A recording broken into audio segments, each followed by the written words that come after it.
Sí? Bueno, anem a veure idò, en els casos del model conceptual de dades ja sabem que ens poden trobar relacions binaris i relacions n-àries, d'acord? Per tant, binàries vol dir que a la relació intervenen dues entitats. En el cas n-àries intervenen més de dues entitats. Vale. Jo tota l'explicació que ara vos donaré serà enfocada a una relació ternària, d'acord? Vale. Recapitul. Quan ens trobàvem una relació ternària allà on era NM, doncs recordeu que havien de crear una relació nova. Havien de crear una relació nova allà on creaven també dues claus forànies que apuntaven a les entitats, vale? Per assegurar la integritat referencial, i la clau primari era la composició, d'acord? Anem en aquest altre cas, vale? Per tant ens trobam en el cas de que tenim una relació NMP, per tant de molts a molts entre les tres entitats, d'acord? De molts a molts. I com farem aquest procés del model conceptual convertir-ho a model relacional, perquè llavors tinguem els menys problemes possibles, d'acord? Vale. Per tant, el funcionament és el mateix que quan apliquem a una relació binària NM, d'acord? Per tant, crearem una nova relació, ok? I la feina que tenim és, aquí hem d'analitzar si la concatenació de claus primàries realment és una bona opció com a clau primària, d'acord? Per tant, recordeu que quan fem una relació binària NM, la clau primària resultant era la concatenació de les dues claus forànies. En aquest cas, vale, treballarem en tres claus primàries i ara anirem a analitzar si seria una bona clau primària, ok? Vale. Seguim. Vale, per tant, això ja ho havíem vist. I aquí, anàlisi de conversió interrelació ternària en el videoclub. Vale? Ens trobam en aquest cas, d'acord? Un treballador lloga una pel·lícula a un client i de N articles, d'acord? Era aquest cas. Tothom té situat el context. Vale. Per tant, si feim el que havíem fet fins ara, d'acord, cream la relació lloga, ok, d'acord, i cream els atributs, l'identificador de treballador, l'identificador de client, l'identificador d'article, i cream els camps, els atributs, que és preu, data i pagat. Ok, fins aquí anem bé.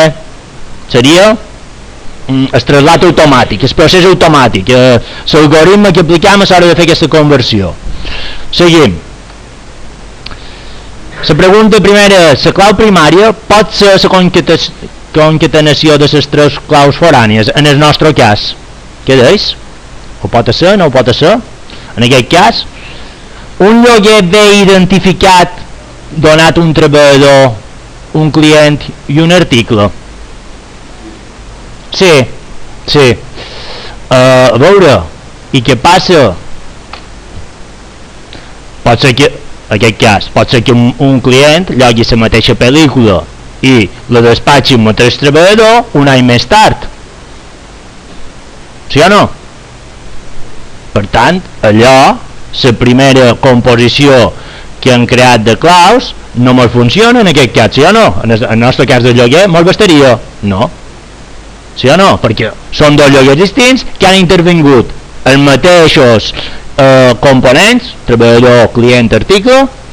Per tant, no és una bona clau primària. Sí? Fins aquí? Tenim el cas? Vale. Per tant,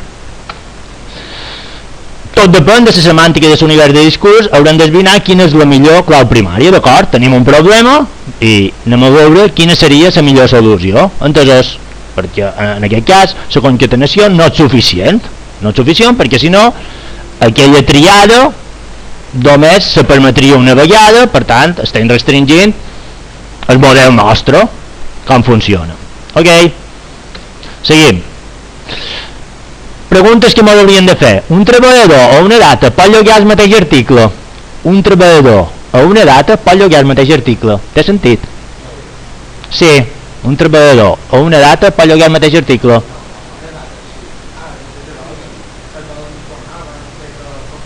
Vale. En el cas de que fos per hores sí que tindria sentit això, d'acord, però si no controlàssim lo de les hores no tindria sentit, ok, ho tenim clar en això, vale, perquè si no està clar que si no controlant les hores està clar que un treballador només pot llogar un article concret a una mateixa data, no ho pot llogar dues vegades. Anem a suposar que només tenim un article, no mos estendrem a si fos més complicat, d'acord. Per tant, en el nostre cas aquesta clau podria ser vàlida donat un treballador un article i la data no, perquè mos passa això, primer de tot mos passa això, vale? Següent pregunta, un article o una data es pot llogar per diferents clients? Un article o una data es pot llogar per diferents clients? Si tens els quantes, però donem els comptes que només en tenim un, d'acord? Només en tenim un, per tant, en principi se n'ha de dir el primer i l'altre no ho pot fer. Per tant, d'acord que això no seria una bona clau primària, la composició de client, article i data. D'acord? Si la resposta és afirmativa, en qualsevol cas, què fem? Vale? Anem a suposar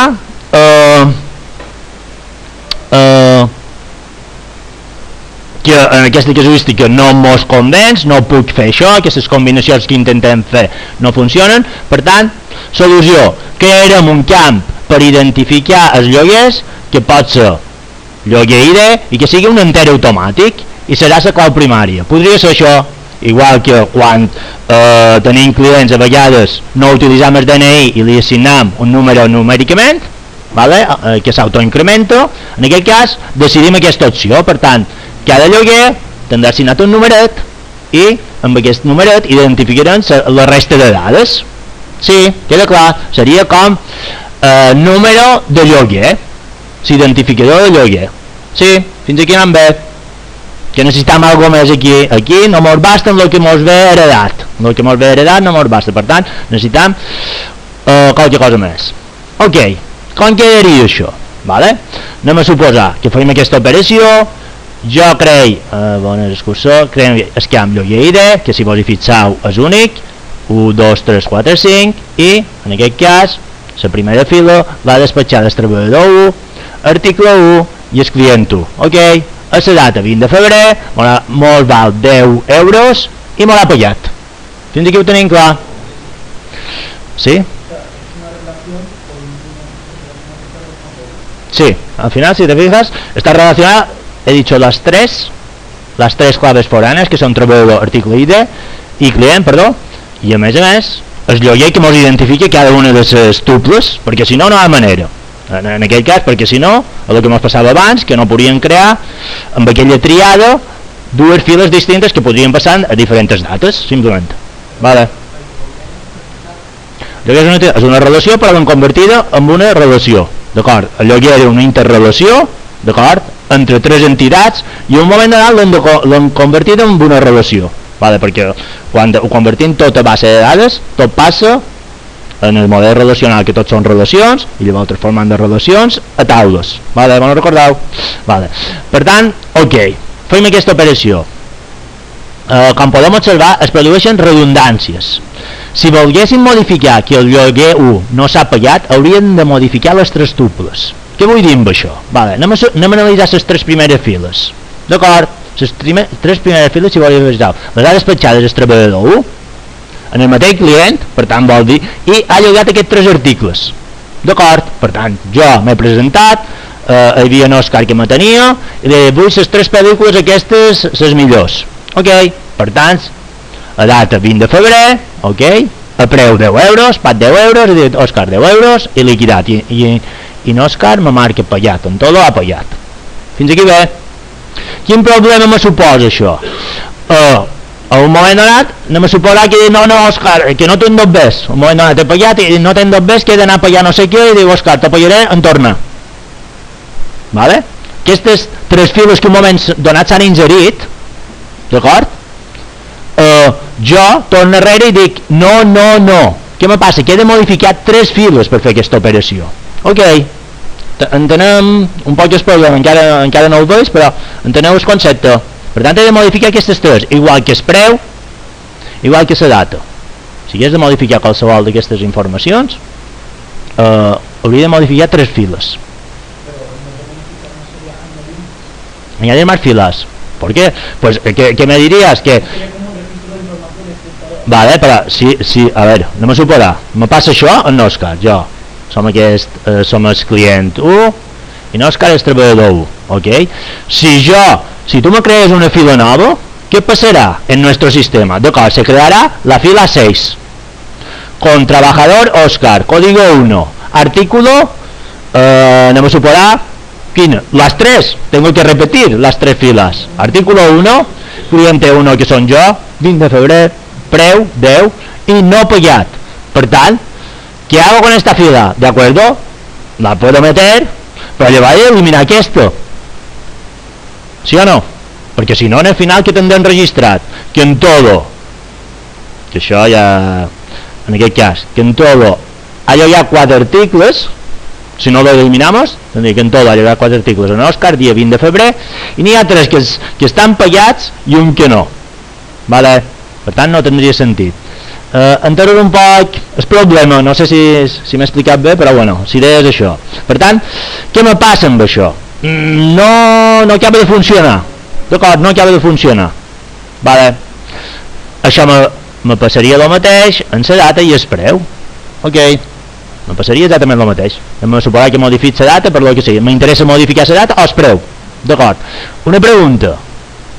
El preu és de lloguer de les 3 pel·lícules o de cada una?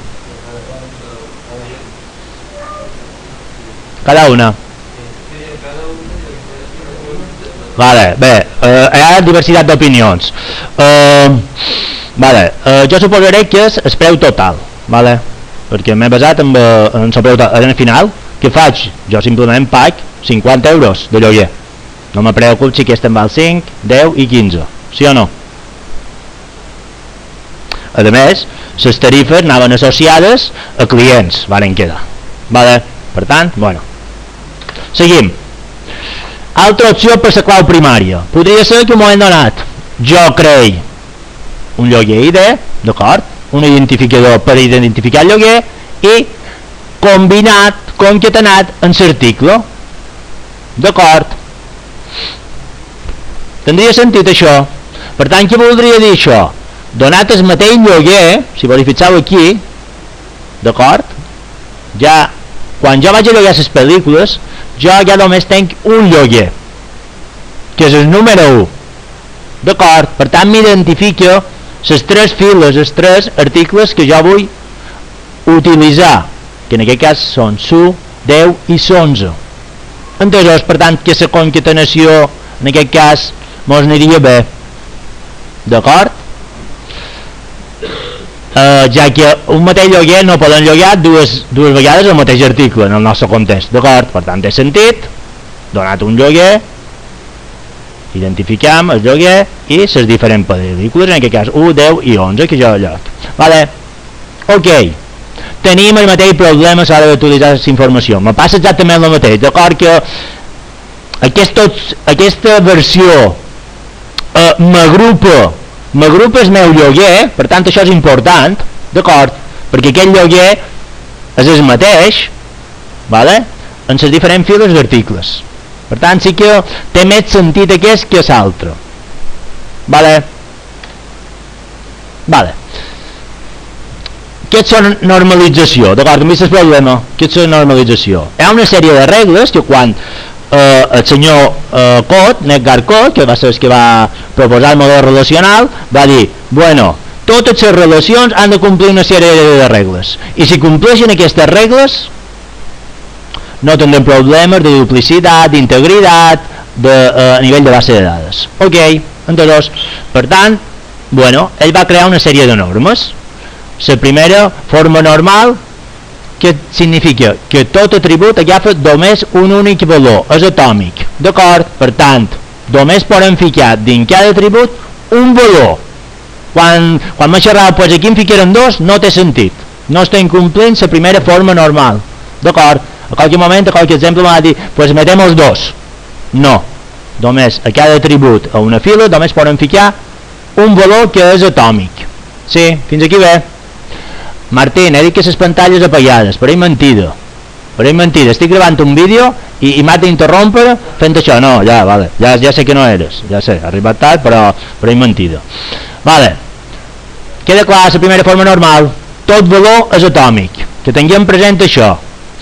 La segona forma normal, què diu? Perquè estigui en segona forma normal, ha d'estar en primera forma normal i tot atribut no clau, per tant, tot atribut que no forma part de la clau primària, depèn funcionalment de la clau primària, en el cas de quan és composta, vale? I no d'un conjunt d'aquesta, d'acord? Per tant, tot atribut que tenim que no forma part de la clau primària depèn completament de tota la clau primària, no d'un subconjunt. Important això, vale? Nosaltres ens aturarem en aquesta forma normal, d'acord? N'hi ha més, d'acord? Nosaltres ens aturarem aquí, però això sí que vull que ho intentem analitzar. La tercera forma normal, la bosa moll, és les dependències funcionals entre atributs que no formen part de la clau primària, d'acord? Seria un altre escaló, però nosaltres ens aturarem per arreglar el nostre problema a la segona forma normal. Ok? Vale, anem a veure què passa en temes de dependències funcionals. Anem a comprovar que la relació nostra, la segona versió, que és la que m'ha agradat més, però encara tenia problemes, no compleix la segona forma normal. Data depèn funcionalment de la clau primària lloguer ID i lloguer article. Què me contestaríeu? Depèn funcionalment de la concatenació de les dues. Que la data no depèn de l'article que jo llogui. Depèn de, donat, jo me'n vaig a fer un lloguer tal dia. Un lloguer que va identificat en el lloguer ID. Sí o no? Per tant, que independentment del valor de l'article, la data depèn només del lloguer. Tal lloguer se va fer tal fetge, independent de si vaig a lloguer la primera pel·lícula, la segona o la tercera, sí o no?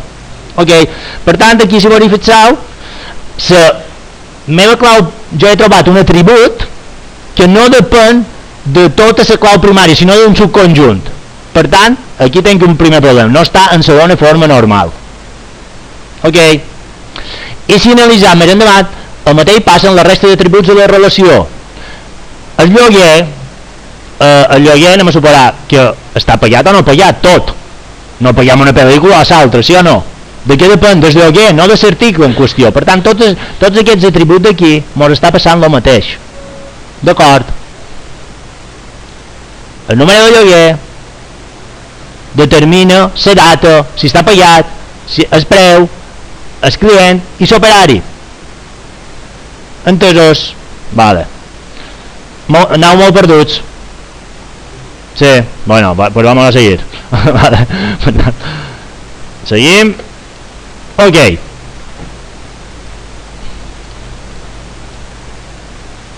Vale. Per tant, quan us passa això, per tant, no compleix la segona forma normal, què farem? La relació inicial lloguer es transforma en només amb els atributs que depenen funcionalment. Per tant, si verifiqueu, què he fet? Lloguer, aquest atribut podria ser l'identificador d'un lloguer, i tota la resta depèn funcionalment del lloguer. Per tant, client ID, treballador ID, data, pagat i preu. Ok, sí, entesos això. Per aquelles dependències funcionals. Ok, per tant, mos quedaria que és lloguer, vale, mos quedaria una relació que seria lloguer, amb aquests atributs. I aquesta sí que compleix la segona forma normal, sí o no? Perquè jo, primer de tot, aquesta clau ja no és composta, per tant, si tenim que una clau primària no és composta, sempre compleix la segona forma normal. D'acord?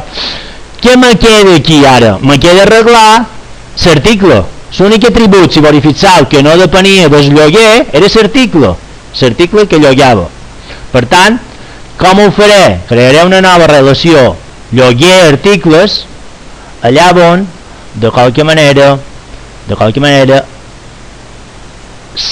la clau primària serà el lloguer ID, el lloguer, i l'article en qüestió que emmagatzema els articles llogats en un lloguer.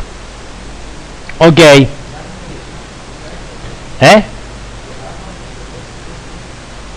Bueno, perquè d'acord que el lloc ja ha canviat, el lloc ja ha canviat i l'he convertit en una relació que té aquesta forma, d'acord? I aquesta ja compra la segona forma normal. Ok. Què passa? Que ara, què és el que ha desaparegut? De la meva semàntica me falta lligar l'article. Tots els altres atributs hi són, funcionen, però me falta crear el lligam de l'article. Per tant, aquí el que he de crear és una nova relació que serà lloguer-article, que lligarà l'identificador de lloguer amb cada article que està composat. En el meu cas, jo què sé, quan miràvem aquí, en el meu cas que hauria a la taula aquesta lloguer article que hauria 1, 1, 1, 10, 1, 11, que són els articles que jo he llogat en el lloguer 1 en data 20 de febrer, que m'ha costat 10 euros i l'he pagat. D'acord, tot això no és senzill, vull dir, si verificeu,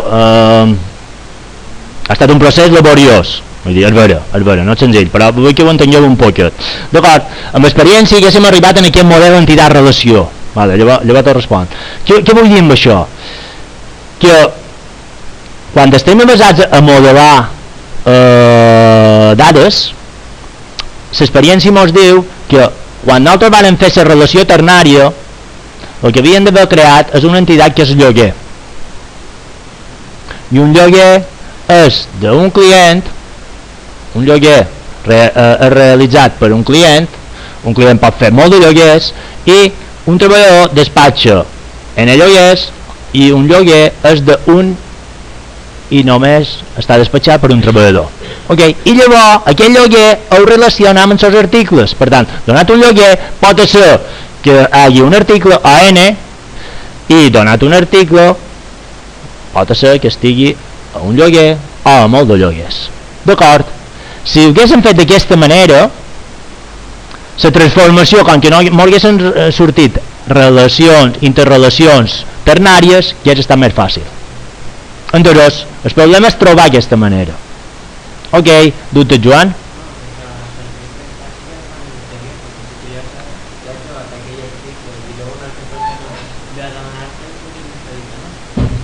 Sí, en aquest cas sí, però bueno, això no ho controlam, això l'hauria de controlar a nivell de programa. D'acord, crec que no hi ha res més. Vale. Dubtes? Vale, bé, deixem aquí i anem a veure.